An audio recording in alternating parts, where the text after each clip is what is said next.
If you look back from 80 to 8, Yep. what are some of the things that you did completely different than when you went from 0 to 8? How I viewed money, one of the biggest ones. When I was at the $8 million mark, it was all about how much I could earn. How could I raise revenue in such a way and decrease cost to increase my margin? But then what did I do with the increase in margin in the cash? Most of the resource that I have currently coming in comes from passive means, not active means. But one of the core differences in that trajectory, in that 8 to 80 million, for example, is what am I doing with that resource?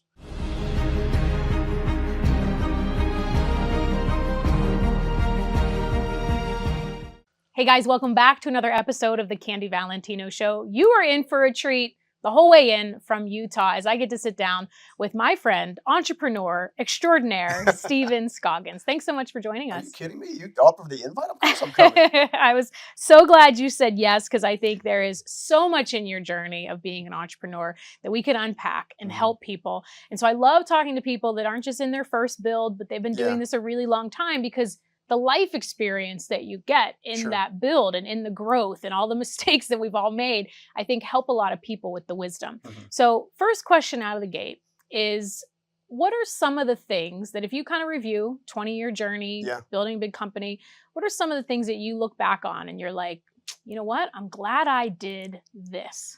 I tell you what, I'd like to pivot it just a little bit, because I feel like people learn more from our mistakes than we do anything else. And I would say that the greatest mistake I've ever made in building a business, was trying to build a business without building myself. So I got super early on, I was roped into business out of necessity. Part of my backstory is obviously being homeless and then starting the business. In that respect, I needed shelter, I needed food.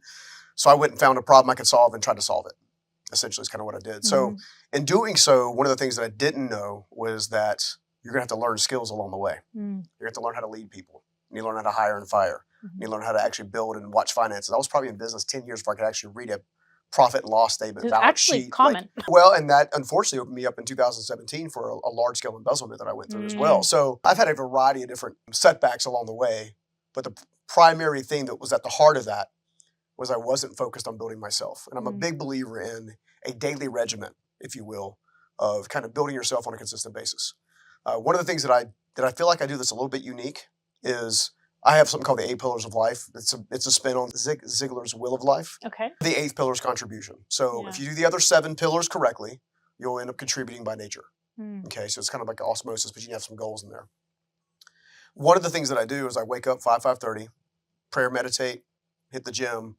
But on the way to the gym, and part of that recourse, as part of that course of action, is the next 90 minutes of that morning is based on a specific pillar of life, looking at specific thought leadership, a book, a podcast, YouTube, whatever I can get my hands on to continually develop that segment of my life. That regiment, I think, long-term has allowed me to be kind of more well-rounded rather than just consistently focused in one category. Because, in entrepreneurship, especially in early days, it's like all about what can I build so I can prove that I can build it. Yes. Right? Little identity crisis. And the reality is one of the things that I picked up on along the way was the business will never outgrow your conception of the actual infrastructure itself. If you think you're going to build a small business, you're going to build a small business. If you think you can build a big business, you're going to build a big business.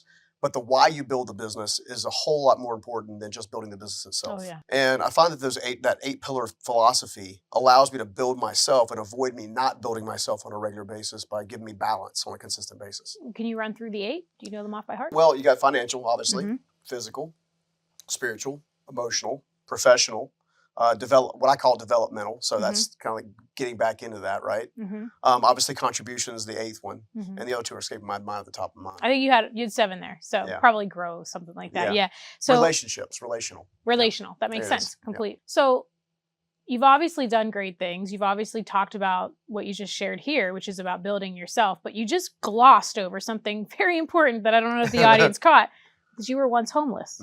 So tell us about, if you're willing to share, what were the circumstances that created that? How long were you? And then how did you pull out of that? Because obviously you had to have a totally different set of beliefs and mindset to even shift to do anything. For sure. Right? Like anything at all, not to build a big company. Like that's like a whole other, that's down the path. But how did you get there? How long were you there? And what in the world did you do in order to get yourself out of that place? Yeah, for sure. I get the question kind of fairly regularly, because it's like, how'd you go from one to the other, one extreme to the other? The easy answer is pride took me there, and radical transparency got me out of it. But I'll back it up a little bit. So growing up as a kid, my parents were largely dysfunctional. They had their own stuff going on. Dad dealt with alcohol. Mom dealt with what appeared to be mental illness. Obviously, when when two non-whole people come together, it creates a mess. Leaving my brother and I in the wake, and largely raised at that time by my grandmother. 9 years old, she's diagnosed with cancer. Comes to me and asks me to basically help her. So you picture an average 9-year-old, the mental acuity that's there. I mean, I tell people all the time, I had a GI Joe in one hand, I transform in the other. And then she immediately, comes to me and says she's sick. And of course, it's just her. And of course, you look at your grandmother like, I just want to help, right? So she then proceeds to teach me how to basically make meals. Everything from cereal to boiling hot dog. Basically, if you can make it with water or milk. She taught me how to do that, and then I would drag the little chair away from the table over to the stove, start boiling the water, making food for my brother, who was 3 years younger than me, and then being her crutch, literally being her crutch as she's kind of going through chemotherapy. And this is back in the mid '80s. So in the mid '80s, as you can imagine, chemotherapy was as detrimental as the actual cancer itself. Yes. Like it was still a very new science, and it's better now. It's still poison, but it's it's better now. Anyway, all that long story short is that led me to a place where when she passed away, my father came back into the picture, and I went to live with him. My brother went to live with my mother, so we were split up as kids. They went to Florida. We stayed in the North Carolina area, which is where I'm originally from. And in that journey, I think he picked me up on a Friday, and I think Saturday morning I was on a construction site carrying studs. And then pretty much every day, every night, weekend that I wasn't in school was built on the construction site. I was probably 16 years old. I was running framing crews, reading blueprints. It's funny, as long as you could read the blueprints, you could actually be the leader, right? Yeah. Which is kind of an interesting thing, because that was like my first real taste of leadership, or trying to develop myself as leadership. Because you had people that were senior to me kind of watching it and responding. But that's when I met the guy that actually ultimately ended up giving me a shot and changing my life. I tell people all the time that one of the things that he did for me was he set the path. So my dad had a business, lost a business in this time frame. And I'll never forget this. He came to me right after he was getting basically the notices of all the the things that happen when you go to shut down and dissolve a business. And he looked at me almost with tears in his eyes, and he says, "Scoggins don't get ahead, they get by." Now, what's important to know about that specific concept is Scoggins, as far back as I can trace, all the way back to Europe, there were not a lot of affluent ones or influential ones. So money, resource, all this kind of stuff. We were trained growing up that money was bad and evil, right? So if money's bad and evil, but you're constantly borrowing it from the people that are bad and evil, it was a hot mess. And I say all that to say that when he said that, fortunately, his employer, a guy by the name of Steve Myrick, we call him Old Man Myrick, just not to get too confused, all the Steves, he pulled me off the framing crew one afternoon, put me in his Jeep Grand Cherokee. And of course, I was super excited because it was hot outside. So I was like, air conditioning. AC. Yes. Yeah, right. I'm cut off jeans and no shirt and, tan or whatever, tan/red, right? Yeah. And I'll never forget this, because it was the first time I think someone actually paid attention to me, that I wasn't just operating in the background. And when he did that, he put me in the car, and he said, "I got a couple of questions for you." And the first question is, what is the difference between a rich man and a poor man? And, I'm 16, 17 years old. I'm like, well, duh, money. Yeah. And he was like, absolutely not. It's the way they think. And I was like, okay. Wow. So I tried to let that sit in my spirit. The next question was, I think, more profound. He said, do you want to learn to think like me, or do you want to continue thinking like your father? Whew. That actually took balls to say. Yeah. Right? Well, he was a very direct. Sorry, I don't know. I couldn't think of another word to use. That was probably not the best word. Yeah, no, that's spot Guts. on though. Yeah, it's spot on. No, he was, it's funny. I'm 5 foot nothing. He was 5 foot nothing. He was a little pit bull of a man. And, in that moment, I remember this like Rolodex happening. And this Rolodex that happened, I was like, I've watched Steve give money repeatedly, $1,000 under a basket of hush puppies, because, barbecue's big in North Carolina. And watch a waitress just drop to her knees because she just, was able to just watching awesome stuff like that. He would do it all the time. I also watched him kick police officers off his street because he owned the street. Wow. Like he was a very interesting man. But and then I was thinking through my father at the time. I'm like, well, he's obviously got some struggles. He's constantly borrowing with no intent to repay.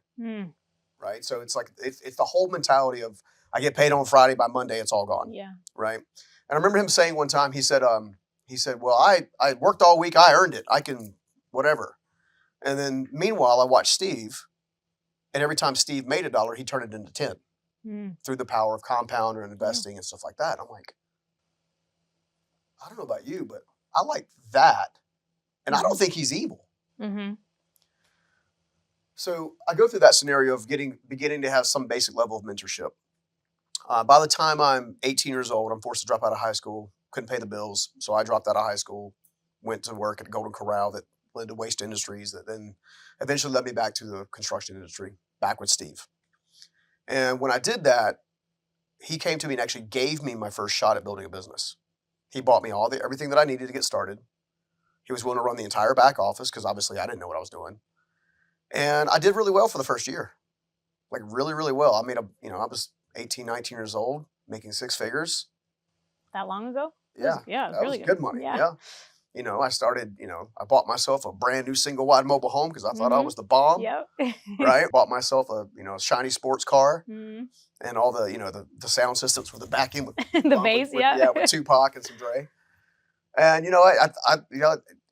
when that happened, that's where the pride and arrogance started to kind of kick in.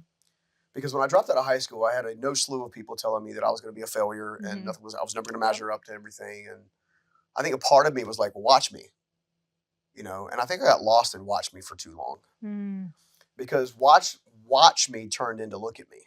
And once it turned into look at me, as a person of faith, I believe you open yourself up to humbling. And my humbling came in the form of a 5'6" brown-haired, very attractive girl at the time. Went into major debt, trying to buy her all of her whims, impress, and trying to show that I was valuable, even though now I know that my level of resource doesn't make me valuable. Right. My ability to impact lives does. And in doing so, I lost myself. Went into a pretty serious place of depression and anxiety and all kinds of stuff. I literally walked off the job site one afternoon and walked the 6 miles home. Went into the brand new mobile home that wasn't brand new anymore. Walked in the door, shut all the curtains, shut the door, and stayed there in the dark for a while. So much so that I lost the ability to pay for the mobile home because obviously I didn't have an income. So my little brother moves in to assume the monthly payments of the thing that I technically owned on paper. I moved into the smaller bedroom. He had one rule. He's like, you stop seeing that girl. Like the entire family was like really adamant about it. And long story short is I didn't follow the rules. I got asked to leave and I did. And, I thought, well, I'll show you. I'll show you. Watch me. Yeah, watch me. And sure enough, watch me didn't turn into very much. And over the course of the next, probably 4 to 6 months, I was couch surfing. I was in cars. And then all the way to the breaking point of where I literally had no shelter. The important part here is, for me, this is where pride kicks in. I believe pride is a prison. I believe your ego will hold you back from any dream that you can possibly have at your disposal. And at any point in time, I could have picked up the phone and called my father. Even though he and I didn't get along great at the time, I could have called him and kind of got myself situated. So fast forward a little further past that experience, I discovered something interesting, and that's that radical transformation only comes from transparency. Until you're authentically transparent with yourself, you will never actually see the wholeness of yourself. You're not going to see your gifts, your talents, and all this kind of stuff. You're going to see yourself in an improper light, in a light that's not consistent with your authentic self. Basically, it's the show me attitude, right? Or I'll show you attitude. Right. Yeah. I had something out of the movies one time. They used to have a gym called World's Gym. Yeah. Very similar to Goals. For sure. Steroid guys. Yeah. And that was my way of kind of faking it. Because I had a membership at the World's Gym that I had, paid in full like the year prior, and so I started showering there. So no place to go at night. Yep. Jumping from house to house. You breezed over until you had no shelter. Were you sleeping on the street at some point? Or in certain areas in the rural area, not like in the downtown city, like under a bridge or nothing like that. But still, nowhere to go at night. Then when there's finally daylight, you're going down to World's Gym. Yeah, my thought process is if I didn't get cleaned up, I couldn't get a job. And are you being naive? Are you about how bad it is in that moment? Or do you still have a persona? Like, are you going into the gym as if you're there at the gym and you're working out and showering? It started off that way. Okay. It quickly got to a place where I was just beating myself up on a regular basis. This is where that opportunity happens. When the student is ready, the mentor appears. Yes. Kind of scenario. I actually think that's a life truth. Yeah. You know, but I also think it's only life truth if your head's not aimed at the floor. Yes. You got to pick your head up. You got to start again.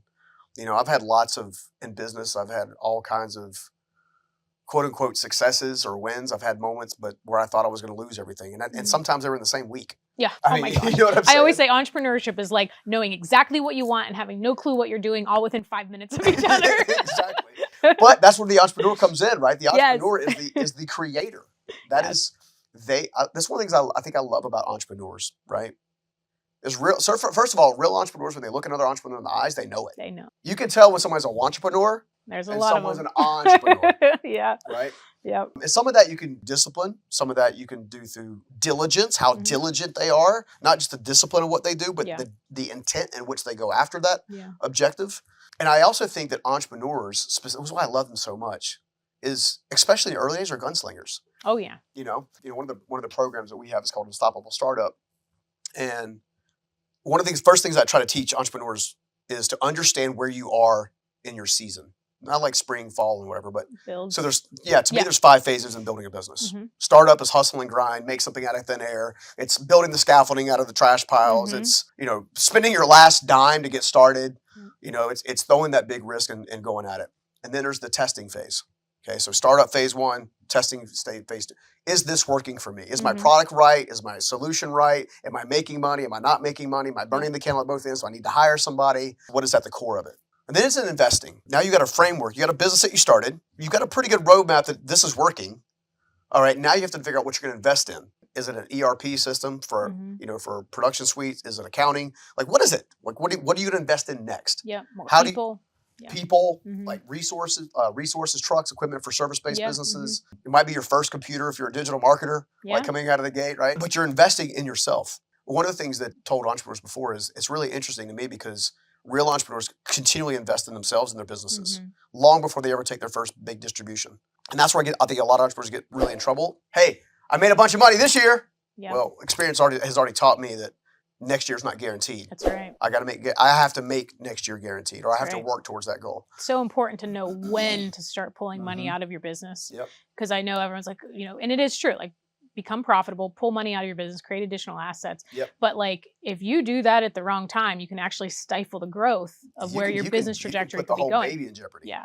And then it's not sustainable. Yep. What is some of the things, obviously, going from 8 million to 80 million that you found I had to do these things, whether it was yourself, business related? Like, what are some of the things that you were like, if you look back from 80 to 8, what are some of the things that you did completely different than when you went from 0 to 8? How I viewed money is probably one of the biggest ones. And it goes all the way back to Steve Meyer's concept of rich man versus poor man. So when he said rich man and poor man, he's talking wealth. He's not talking just money, okay?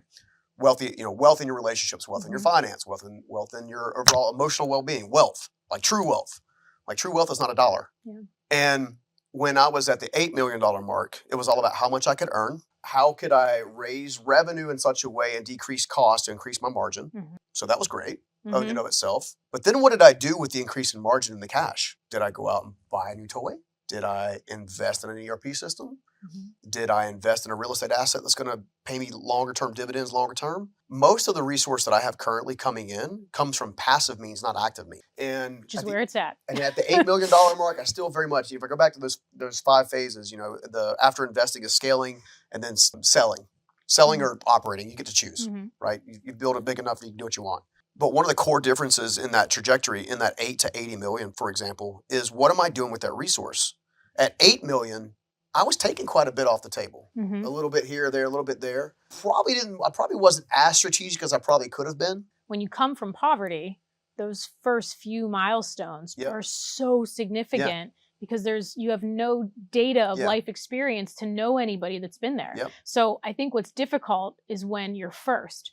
When you're first in your family, first in your friend group, first in your community, it is so hard to have the discernment of what to do, which is Mhm. why it's so critical to read great books, Yep. be around great Yep. things, great people that have Yeah. that experience. Because otherwise, I see people, they'll do $1 million, $3 million, $5 million, 8, and then all of a sudden they go from 8 back to 3 or flatline. But Yeah. often I've seen the data will support too that they typically go down because they're either pulling cash out, they're spending it frivolously, or Mhm. they didn't build a sustainable base in their Yeah. company in order to try to go to 12, 20, or 8 Yeah. or 80 million. And I think that's a very important distinction, because what the change was is when I started looking at resource, I started, how can I compound? Everything's about how I Mhm. compound. How do you handle all of the, and I'd be curious if you're willing to share if you've done any of it, but all of these new fancy things that come along Mhm. from people with funds and trying to raise capital for this and invest in Yep. this business and buy this NFT. Yep. How do you navigate? How have you navigated Yeah. through some of those things? Well, step one is Because we have a lot of friends that have lost a lot of money in the last Oh few yeah, years. yeah. You and I both have friends that have done that. Yeah. They kick themselves. So first of all, I only deal in stuff that I know. I know housing. Amen. Please, I want everyone to get that. Yep. Only deal in things you know. I only know a few things. Yep. I try to stick with those few things, Yeah. real estate and businesses. And any other time I have tried to go outside of that, it has been massively painful. Trying to go too far, too fast, Yes. without counting the cost and actually going through a proper risk evaluation. Steve Mark told me a long time ago, he said, the bear is always chasing the bull and the bull is always poking the bear. All right, so people are familiar with bull markets, right? Yeah, everything's amazing. Everything's, we just came let's out go! of. Yeah, right. Right? And you got the bear market, oh my God, the world's coming to an end. Don't Yep. freak out, you know? He's like, you need balance. Yes. When you're in the bull market, you need to be prepared for the bear market. And when you're in the bear market, you need to be getting yourself prepared for the bull market. Yes. So a wealth principle, and I know you love this. And I know a lot of our friends are kind of on the same thing. A lot of us made most of our money in downturns. A core principle of that is we stay out of fear because we stay consistent. A consistent approach will always outperform a roller coaster approach. Yes. When you look at the highs and lows. You open yourself up to unneeded risk because you're being impatient. You're not being consistent. You're not paying attention. You're not watching out for the tea leaves. You're not looking at your financials as much as you used to. Like so many people are coming in the front of the gate, but they're not being serviced properly and they fall out the back of the gate. Oh my gosh, happens all day long. That's why 97% of all businesses, 97% of all businesses will eventually close. Yep. Because you get this one great thing or you think this is so awesome. And I always say when you start to have those feelings, that should be your indication to pause for a second. When something seems to be so great or so good and you are ignoring, at least for me, anytime I did that, it was painful, whether it was a person, a project, a business, anything. It's like when you get too excited about something, teach yourself to have the discernment and the discipline to just pause for a moment and start to look at, I always say, business is very simple. It's analysis, capital, and action. Analyze the finances, make sure that it's going to be able for you to use your capital in it. And then you have to take action, whether it's to avoid it or to go all in, because our brains cannot process what we can gain or what we can lose down the road. It only processes what we're losing right at this moment. I think that's so important for people to get. So I love that you shared that. Well, I mean, if you think about it, in a down economy, those that have capital now are buying everything that's being sold at fire sale. So a property that would have been, I don't know, use a random number, $500,000 is now getting sold for $350,000. Most people won't do enough diligence to even find the data to look at to count the cost. Yeah. It breaks my heart that people don't think of that and they're getting pieces of clickbait information on the internet and then they're going in and there's a lot of people in they're having financial challenges right now. If you stick with what you know, great, you can start building and compounding. If there's a segment you want to get into, you just need to learn the information to know what you need to know to enter into the segment. Yes. Right? Entrepreneurs that are listening, they're wanting, whether it's investing or they have a business, what are some of the things that you have found in this last season of your build that you're like, you know what, this is what worked really well for us, whether it's marketing, operations, you pick. Something that you're like, this is what we did really well, and maybe there's another thing that you wish you wouldn't have done. All right, so this is going to be super granular and tactical. Okay. They love this. Super granular and tactical. I think of all the business I've had, to give you an idea, I have, in my business career, construction obviously is a large one. Real estate was kind of a no-brainer over time. I'm now in the digital space, like not currency, but in building digital products and courses and stuff like that, speaking and all that kind of stuff. So I have a pretty wide variety of I've done some retail. I've done pretty wide variety. When I look at all of those business segments, a buddy of mine that I shared this, what I'm about to share with you, said before, that doesn't work for every segment. I said, you tell me a segment it doesn't work for. There are 5 drivers of any business, okay? Driver number 1 is ideation. What are you doing? How are you doing it? What problem are you solving? How is somebody willing to pay you to solve that problem? What is your mission, your vision, your core values? Like, it's the entire, like, who do you want to be when you grow up? Mm-hmm. And I think you need to get as clarified on that as you possibly can before you take the next step, okay? The next driver is sales, okay? What are you selling? How are you selling it? Is it over the phone? Is it via website? Is it handshake? Is it like who, what, when, where, how? Mm-hmm. Like, if you just answer those questions for sales by itself, you're going to set yourself up. Okay. Now, obviously, in my methodology, the sales bucket would also have count the cost. The third one is fulfillment. How are you going to deliver this product, good, or service with absolute excellence, day in and day out consistently? So we know what we're doing. We know how we're going to do it. Now we know how we're going to deliver it. Now I can count on the financial resource, which is the next driver, which is finance. Okay. Learn how to read a P&L, income statement, balance sheet. I'm telling you right now, I lost millions of dollars not being able to read a stupid document. Right. So I would spend some time there. When you understand your finances, you're able to make informed decisions on the other aspects of the business and the drivers, okay? Speaking my language. Right? The 5th driver is rating fan retention. Like, when Candy comes and speaks at our venue, when she goes back to Arizona, does she say, I just spoke at the most incredible venue. It was so freaking cool. Yep. Like, what kind of experience can you offer your clients? Sometimes it's in the form of gratitude. Sometimes it's in the form of affiliate programs. Sometimes it's in the form of referral bonuses. Sometimes it's just sending a birthday card or something like that. And you can automate that stuff now, right? I'm a big believer in automate, delegate, and eliminate. Yep. Big believer. Amen. Those 5 drivers, if you routinely optimize them every year, all right, how are we going to make this tighter? How are we going to make this tighter? How are we going to make this tighter? How are we going to make this tighter? To me, that is the definition of scaling, okay? All right, my vision needs to be clear. We need a new product lane. We're adding a revenue source. Understand the cost structure, blah, blah, blah. Okay, great. How are we going to sell it? Oh, well, we're going to have an outside sales team now. Okay, well, where's that coming from? Who are we hiring? How are we training them? Where are they coming from? Yep. Right? Okay, well, now we sold it. Now we got to deliver it. Yep. Like, in a coaching aspect, it's like, who's going to show up for the call? Right. Like, who's going to run the call? Exactly. Who's going to add the graph? I mean, there's like a bazillion things. Yeah, but no matter what industry you're looking at, you're following that framework. That's right. And again, if you go year after year after year, I think, personally, this is my experience, if you would just set the intention going into the new year every year of optimizing those 5 aspects, tying that directly to a forecasted budget, right? So what revenue you plan on creating, what cost, like look at your CapEx expenditures, which is obviously capital you need to invest in other places. When you look at all 5 of those drivers and you just do that consistently and then measure that on a quarterly basis, how are we doing in these categories with our priorities, right? What priority is going to give you the biggest lift? It's pretty simple. When you do that, you will look back 10 years from now and it won't be a $5 million business. It'll be a $50 million business. If you follow those 5 drivers on a consistent basis and just watch them, optimize, you will look back and you will have built, as I did, from a GED kid, that's the extent of my education, to now 8 figures plus in one category alone. You'll build something pretty amazing, and all this accolades and aspiration, all this stuff that you want along the way to make yourself feel important, by the time you get to the end of further along the journey, you realize it's irrelevant. The intent was to build a business, but the outcome was to change lives. And I think that every single business can do that. I actually believe that every single business, if done well, is a personal development company masquerading as whatever your niche is. Retail, real estate, whatever. Are you willing to get after it? But not for selfish gain, but as a heart of service. Like, if you'll do that, people will pay you big money to solve their problems on a consistent basis because you do it with absolute excellence and they know they can trust you. The one thing missing in the marketplace more than anything else from my perspective right now is trust. Way too many gurus, not enough guides, right? That's why I love you so much, because that's exactly what you don't have to do any of this stuff. You don't. No. You're good. You're happy.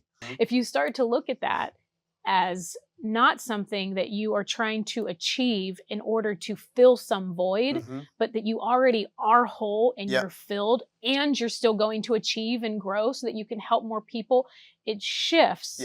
I think how you show up and why you show up and how you can outrun, outlast, and outsurvive anybody in your industry. 100%. You know, and I think anytime I've had challenge, it's like I've almost forgot that. I've almost got so buried in what I needed to do that I kind of forgot sometimes of why I was doing it. And man, that's painful.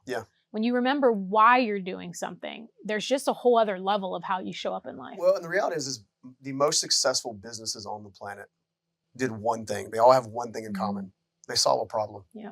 Like somebody needs a house. Great. Yep. I'm going to buy that one. I'm going to make it nice and I'm going to sell it to a family. Yeah.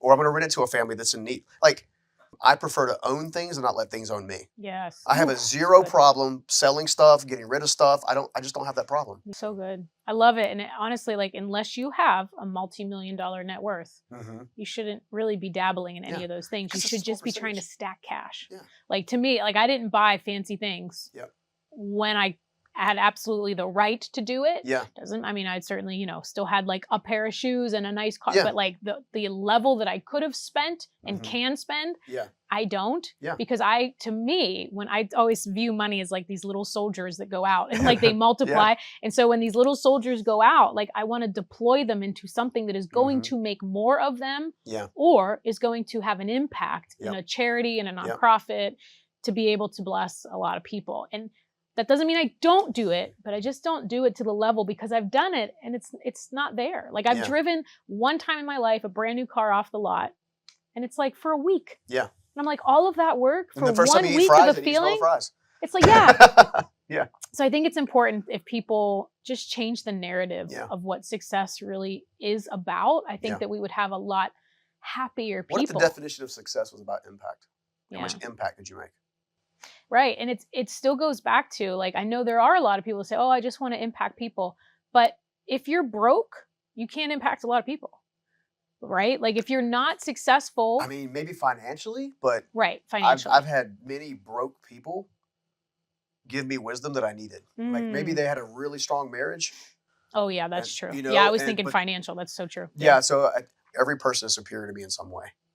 In other words, there's something valuable that anyone can add if you open yourself up to it. Yeah. That doesn't mean I'm going to take financial advice from someone who doesn't have resources. Right. Yeah. But I'm also, on the other hand, not going to take marriage advice from someone that's never been. Right. So it works the same way. Yeah. Right. So it works both ways. Yeah. No, to me, it's more of like, I always say, like, you can have a really big impact because if you're a kind, caring, generous person when you have a little, that's only going to be amplified when you have a lot. Yep. And so just from obviously the nonprofit world, like when people don't have a lot of money, it's hard to donate $5 or $10 or $50. And so it's hard to make an impact in a big way. But if you link your success up to your point to creating more of an impact, as you continue to make more money, you will do better things with it than buy the watch or the... Yeah.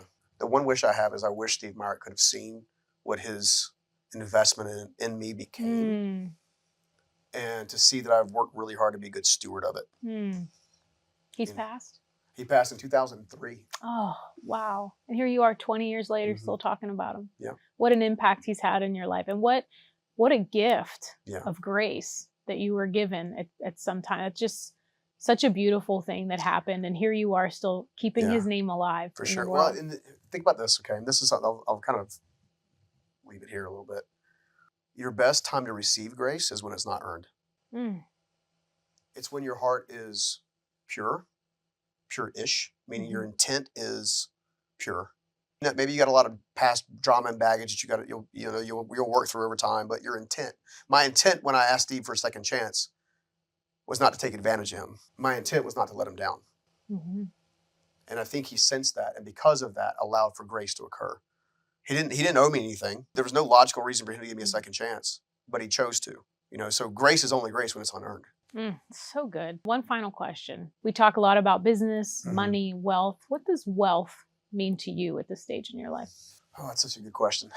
Wealth not properly stewarded is a complete waste.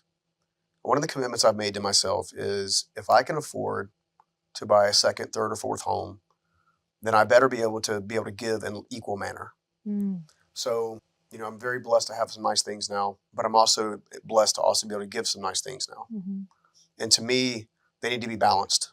And I think the more successful you become over time and the more passive streams or compounding, you laid the groundwork for compounding 5 years before it actually happens, a lot of times, before you ever see it. But when you've done that successfully for a number of years, you're going to have more resource in some cases than you really know what to do with, right? What are you going to do with that resource? What impact can you make? One of the things that obviously you and I share a passion for is like, how do we help the old versions of us?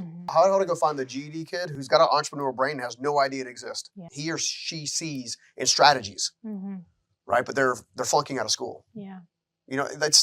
how do we do that? And I think for me, wealth is only wealth if it's stewarded towards the impact and towards the grand scheme, the grander plan, I guess. Yeah, I don't know. It's a weird kind of vibe, but wealth is not money. Wealth is not stuff. Wealth is not things. Wealth is not, there's an element to freedom to it, but wealth is only wealth if it's used to help other people.